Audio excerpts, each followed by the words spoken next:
और दोस्तों स्वागत है आपका हमारे YouTube channel target civil services में। तो दोस्तों आज हम पढ़ेंगे डीएनए और आरएनए में क्या अंतर है और इनके क्या क्या कार्य है। इससे रिलेटेड जो प्रीवियस ईयर में क्वेश्चंस पूछे गए उनको भी सॉल्व करेंगे जो वेरी वेरी इंपॉर्टेंट है।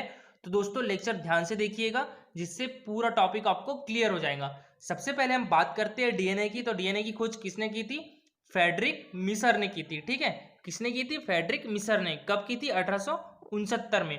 यह पहले शख्स थे जिन्होंने दुनिया को बताया कि डीएनए भी कुछ होता है। अब नेक्स्ट देखिए कि जो डीएनए का डबल हेलिक्स मॉडल है यानी डीएनए दोहरी सर्पिलाकार होता है, यह किसने बताया था? वाटसन और क्रिक ने। कब बताया था? 1953 में। ठीक है, एग्जाम में पूछा गया कि डीएनए का डबल हेलिक्स मॉडल यानी डीएनए की दोहरी सर्पिलाकार होता है, तो आंसर क्या होगा? वाटसन और क्रिक। अब नेक्स्ट देखिए डीएनए को एक्सरे क्रिस्टलोग्राफी से किसने समझाया था? तो ये समझाया था विल्किंस और फ्रेडरिक ने। ठीक है, देखो वाटसन और क्रिक ने बता दिया कि जो डीएनए की दोहरी सर्पिलाकार यानी डबल हेलिक्स मॉडल है, अब इसे एक्सरे क्रिस्टलोग्राफी से किसने समझाया था? विल्किंसन और फ्रेडरिक ने। ठीक है, और इन सब के लिए इनकी टीम को संयुक्त रूप से नोबेल पुरस्कार कब दिया गया था? 1962 में। अब नेक्स्ट देखिए जो क्रिक है इनने प्रोटीन संश्लेषण का भी सिद्धांत दिया था। यहाँ कंफ्यूज मत होइएगा, अब वाटसन और क्रिक का नाम आए तो समझ लेना डीएनए की बात हो रही है, अगर ओनली क्रिक का नाम आए तो समझ लेना कि प्रोटीन संश्लेषण का सिद्धांत तो दिया था क्रिक ने। ठीक है दोस्तों, अब बात करते हैं डॉक्टर हरगोविंद खुराना की। यह एक भारतीय मूल के वैज्ञानिक थे। इन्होंने क्या क्या किया? आनुवांशिक कोड समझाया यानी कि न्यूक्लियोटाइड्स का क्रम समझाया। उन्होंने दुनिया को बताया कि डीएनए के अंदर जो न्यूक्लियोटाइड्स होते हैं किस क्रम में होते हैं, यानी आनुवांशिक कोड, जिसके लिए इन्हें 1968 में नोबेल पुरस्कार भी दिया गया था। ठीक है, अब बात करते हैं आरएनए की। देखिए कार्ल वॉसे और सेवेरो जो है नामक वैज्ञानिक, इन्होंने आरएनए को सिंगल हेलिक्स यानी एकल सर्पिलाकार होता है बताया। जो डीएनए कैसा होता है? द्विसर्पिलाकार होता है। आरएनए कैसा है? एकल सर्पिलाकार होता है ना। ये किसने बताया था? कार्ल वोसे और सेवेरो ने। ठीक है, अब मैं बताता हूँ डीएनए का पूरा नाम। डीएनए का पूरा नाम क्या होता है? D oxy ribo nucleic acid. क्या होता है? D oxy ribo nucleic acid. RNA का क्या होता है? Ribo nucleic acid. यहाँ एक चीज याद रखना आप, जो डीएनए होता है इसमें डी ऑक्सी राइबो शर्करा होता है और आरएनए में क्या होता है? राइबो, जो राइबो है वो शर्करा होता है। ठीक है, अब अगला देखते हैं डीएनए कहाँ पाया जाता है। तो डीएनए की अधिकांश जो मात्रा है वो केंद्रक में पाई जाती है और कुछ मात्रा कहाँ पाई जाती है? माइटोकॉन्ड्रिया में भी पाई जाती है।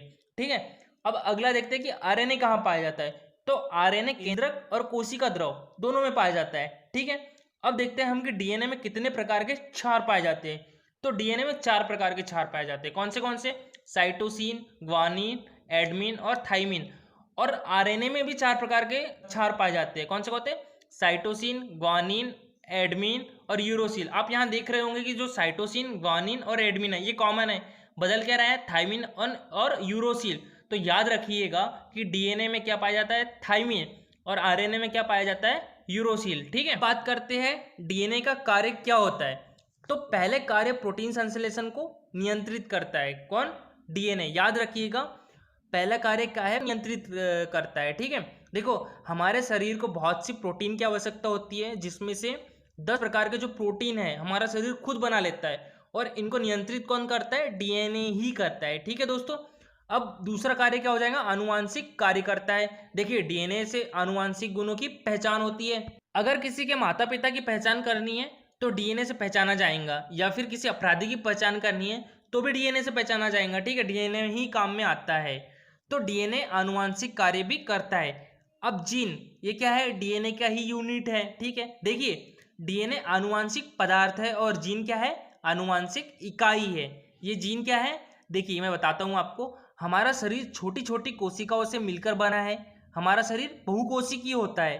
अब कोशिकाओं के बीच जो चीज पाई जाती है उसे क्या कहते हैं? केंद्रक कहते हैं। अब केंद्रक में जो धागानुमा संरचना पाई जाती है उसे क्या कहते हैं? गुणसूत्र या क्रोमोसोम कहते हैं। इस धागानुमा संरचना पर ही क्या पाए जाते हैं? जीन पाए जाते हैं। यह बिंदुवत रूप में रेखीय क्रम में पाए जाते हैं। ठीक है, अब कहने का मतलब यह है कि जो डीएनए के जो सबसे छोटे कण में से सबसे छोटी इकाई होती है उसे ही क्या कहते हैं? जीन कहते हैं। ठीक है, यही जीन माता पिता से संतान में ट्रांसफर होती है। ठीक है, जैसे कि आपकी हाइट 6 फीट है तो आपके बच्चे की भी हाइट शिफ्ट हो जाती है।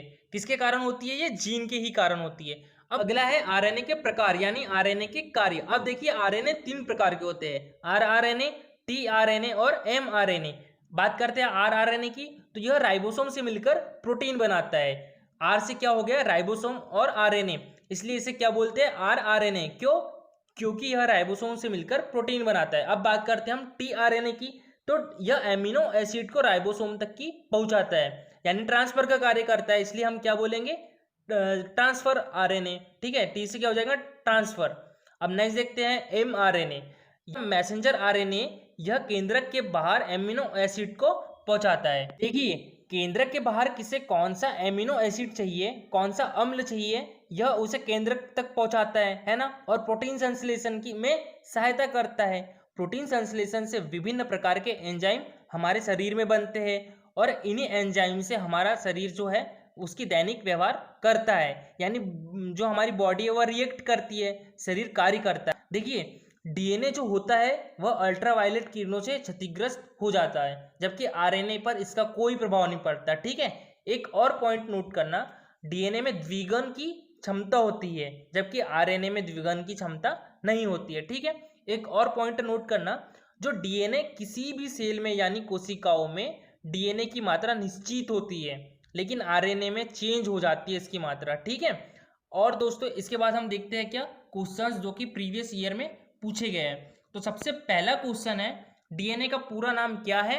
तो डीएनए का पूरा नाम है deoxyribonucleic acid. Option number B इसका सही आंसर हो जाएगा। अब नेक्स्ट क्वेश्चन देखते हैं, क्वेश्चन नंबर 2, आरएनए का पूरा नाम क्या है? तो ये है ribonucleic acid. Option number B इसका सही आंसर हो जाएगा। अब देखते हैं नेक्स्ट क्वेश्चन, नाभिक के अलावा कोशिका के किस कोशिकांग में डीएनए होता है? तो ये होता है माइटोकॉन्ड्रिया में। दोस्तों मैंने इसको ऑप्शन नंबर डी, इसके पहले मैंने आपको बताया था कि आत्महत्या की थैली किसे बोलते हैं? लाइसोसोम को। प्रोटीन की फैक्ट्री राइबोसोम को। और जो पावर हाउस ऑफ सेल यानी कोशिका की शक्ति केंद्रक किसे बोलते हैं? माइटोकॉन्ड्रिया को। ठीक है, और गोल्जी काय को क्या बोलते हैं?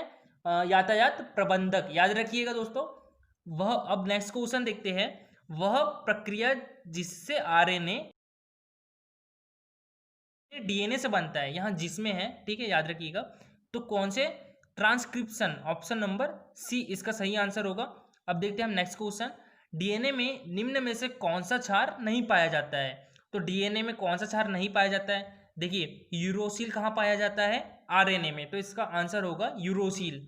ठीक है, अब नेक्स्ट क्वेश्चन देखते हैं, आरएनए में निम्न में से कौन सा क्षार नहीं पाया जाता है? तो आरएनए में थाइमीन नहीं पाया जाता है। ऑप्शन नंबर बी, थाइमीन कहाँ पाया जाता है? डीएनए में। ठीक है, जबकि गुआनिन, साइटोसिन और जो एडेनिन है ये कहाँ पर? ये तो कॉमन है ना, कॉमन दोनों डीएनए और आरएनए दोनों में रहते हैं। ठीक है, अब देखते हैं नेक्स्ट क्वेश्चन, जैसे कि यहाँ पे दिया है, देखिए cytosine, guanine, admin.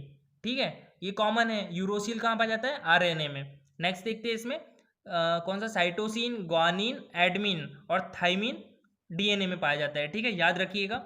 Next question देखते हैं, निम्न में से आरएनए का प्रकार नहीं है। हमने आरएनए भी पढ़ा यानी राइबोसोम आरएनए, टीआरएनए भी पढ़ा यानी ट्रांसफर आरएनए, एमआरएनए भी पढ़ा यानी मैसेंजर आरएनए। डीआरएनए पढ़ा क्या? नहीं।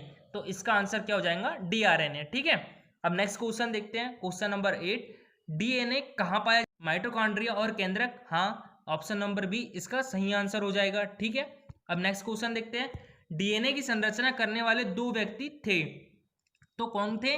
वाटसन और क्रिक थे। Option number B. और इनको नोबेल पुरस्कार कब दिया गया था? 1962 में। ठीक है दोस्तों, अब नेक्स्ट क्वेश्चन देखते हैं। मैं आपको यहाँ बता दूं, देखो रॉबर्ट हुक ने काय की खोज की है? कोशिका की।